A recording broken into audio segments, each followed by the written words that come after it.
The Way Home for Wolf, written by Rachel Bright and illustrated by Jim Field.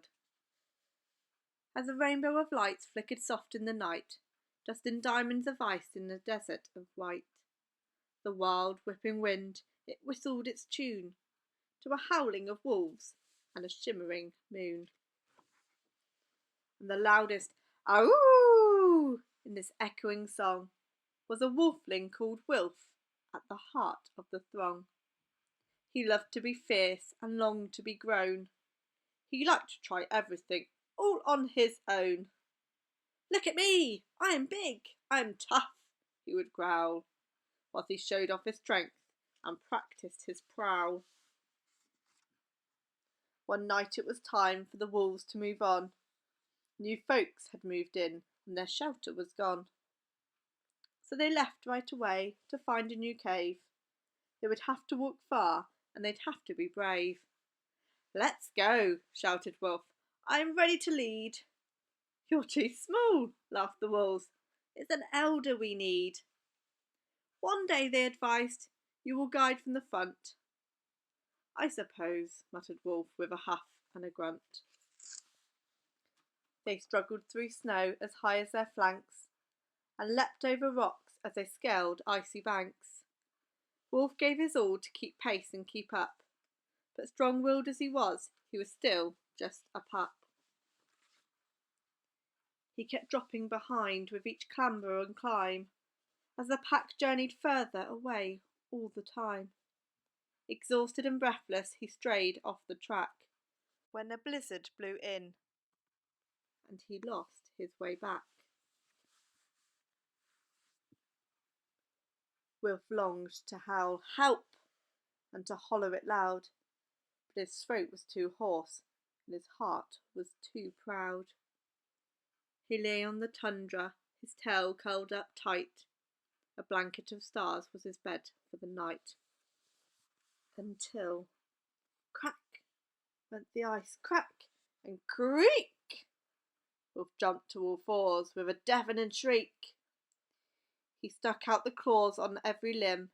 He had to hold on because wolflings can't swim. Then he fell and he fell, rolling and spinning. It felt like the end, but was just the beginning. Since somebody down there had heeded his scream, and she swooped from beneath like a watery dream. "I'll help you," she called. "Just reach for my horn." A majestic and magical sea unicorn. Will's pride washed away and he stretched out a paw as she lifted him gently back onto the shore.